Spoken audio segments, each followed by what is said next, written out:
Salam.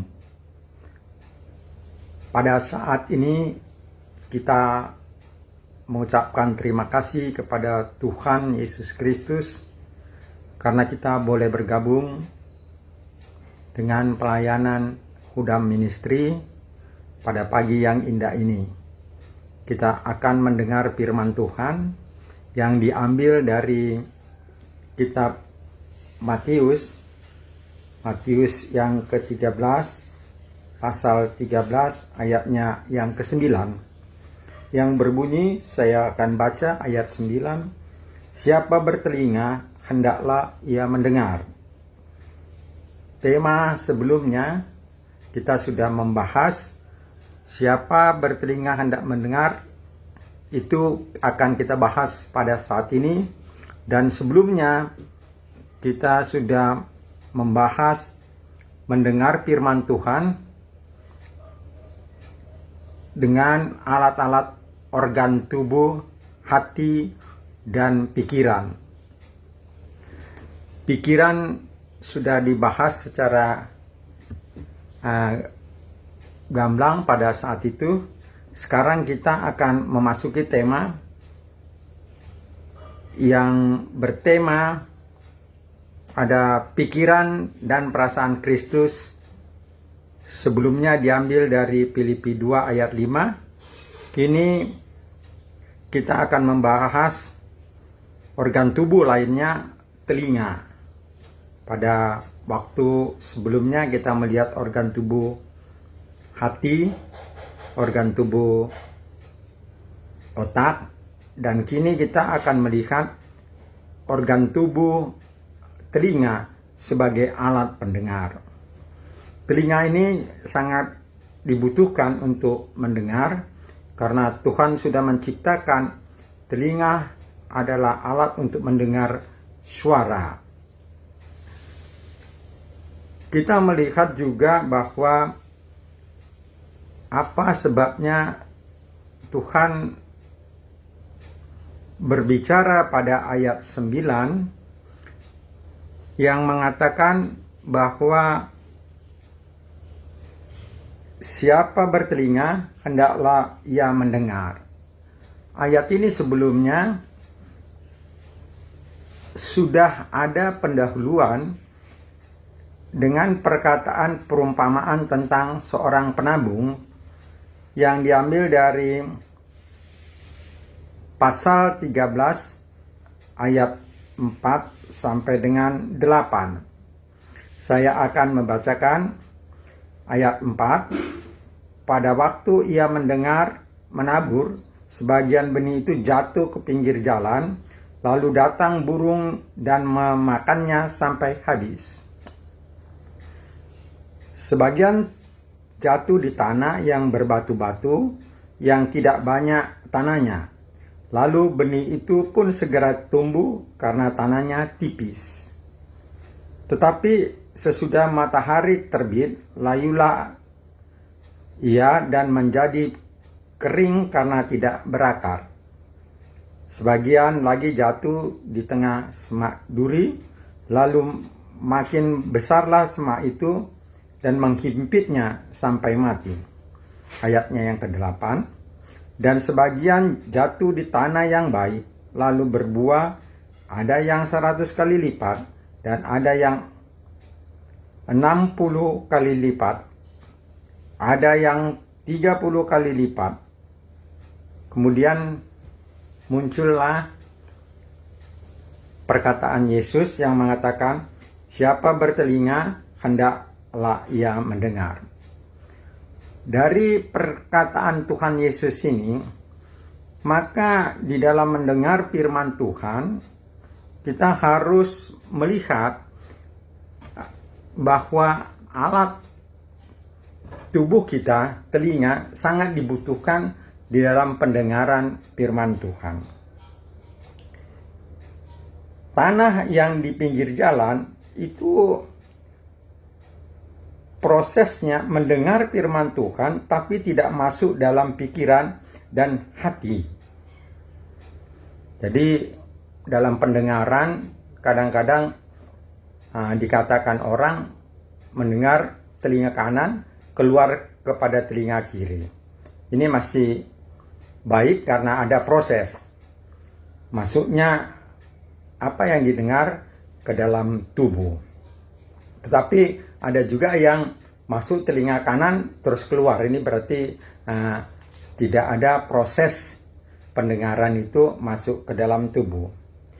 Jadi mendengar firman Tuhan tetapi tidak diteruskan ke pikiran. Ini yang dikatakan tanah benih jatuh ke tanah yang di pinggir jalan.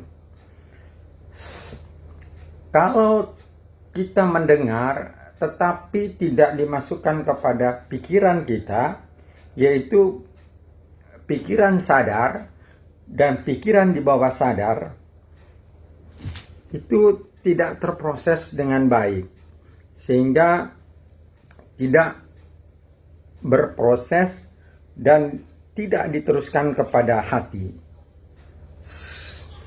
Jadi tidak muncul perasaan yang sama dengan firman itu. Karena proses terganggu, karena kita tidak mendengar dengan sungguh-sungguh, maka dia tidak berproses masuk ke dalam hati. Firman tadi tidak masuk ke dalam hati dan tidak sempurna masuknya, sehingga hasilnya tidak maksimal. Benih yang jatuh pada tanah berbatu tipis itu orang yang mendengar firman Tuhan melalui telinga, masuk ke hati dan langsung bergembira. Jadi mendengar firman Tuhan masuk ke hati langsung bergembira, tetapi hanya menyentuh otak sedikit. Jadi dari telinga disalurkan ke hati, tetapi hanya menyentuh otak sadar dan otak di bawah sadar. Yang ketiga, benih yang jatuh pada tanah bersemak duri itu mendengar firman Tuhan, menerima dengan hati, masuk pikiran bawah sadar tapi sementara. Jadi setelah masuk kepada pikiran bawah sadar, itu dia berproses sementara sehingga keluar lagi, sehingga tidak merubah perilaku, tidak merubah sikap, dan tidak merubah tindakan yang ada. Atau dengan kata lain, tidak berproses dengan baik, sehingga firman itu tidak bisa dilaksanakan dengan sempurna. Ketiga, benih yang jatuh pada tanah bersemak duri itu mendengar firman Tuhan, menerima dengan hati, masuk pikiran sadar, tapi sementara. Itu yang kita katakan tadi, sifatnya dia sementara, tetapi tidak sempat mengendap, tidak sempat berproses, sehingga terbuang kembali. Yang keempat, benih yang jatuh pada tanah yang baik. Mendengar firman Tuhan dengan telinga, menyalurkannya ke hati dan pikiran bawah sadar. Jadi prosesnya ini baik sekali ya. Mendengar firman Tuhan dengan telinga, menyalurkan ke hati dan masuk ke pikiran bawah sadar. Ini akan bertumbuh karena masuk juga ke pikiran sadar. Sehingga kita melihat bahwa firman Tuhan itu bertumbuh dengan baik. Benih tadi menghasilkan firman yang baik, maka proses ini akan berjalan dengan baik. Ini semua karena dimasukkan dari telinga yang sebagai alat dipakai Tuhan, dibuat Tuhan untuk mendengar. Tuhan menghendaki siapa bertelinga, hendaklah ia mendengar.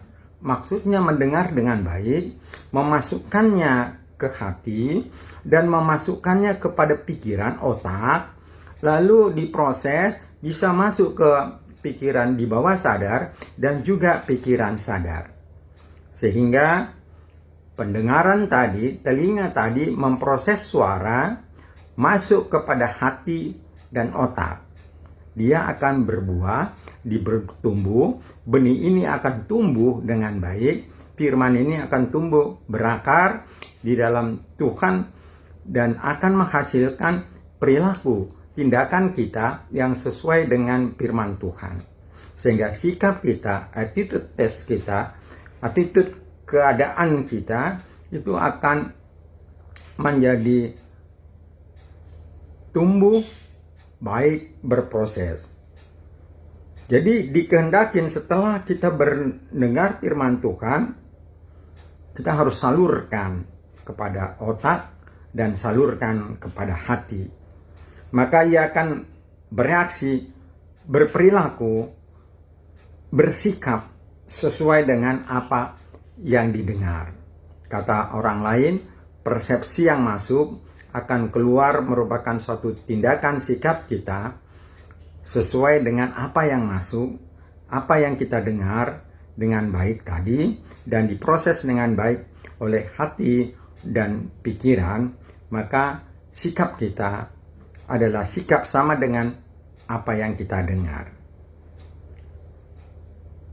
Dalam pelayanan kita pada pagi hari ini, biarlah kita memakai telinga kita dengan mendengar dengan baik apa yang dibutuhkan oleh orang-orang yang kita layani, sebab Tuhan Yesus datang untuk melayani. Kita juga sebagai murid Tuhan mempunyai sikap yang sama, perilaku yang sama dengan Tuhan. Kita datang untuk melayani, bukan untuk dilayani. Biarlah Tuhan memberkati pelayanan kita hari ini dengan kita diingatkan supaya kita mendengar dengan baik, memprosesnya di dalam hati dan otak kita. Sehingga pelayanan kita boleh bertumbuh dan boleh dinikmati oleh yang kita layani. Tuhan Yesus memberkati. Sampai ketemu lagi pada sesi-sesi berikutnya dari pelayanan Huda Ministry sebagai yayasan di dalam pelayanan. Biarlah Tuhan memberkati kita, mari kita berdoa. Bapa di sorga, kami boleh berterima kasih atas anugerah Tuhan pada pagi hari ini. Kami mendengar firman Tuhan. Biarlah Bapa di sorga, firman ini menjadi alat bagi kami untuk melayani Tuhan. Sehingga pelayanan kami boleh Engkau berkati dan kami mendapat damai sejahtera daripada Tuhan. Terpujilah nama Tuhan, dalam nama Yesus Kristus kami berdoa dan bersyukur. Amin.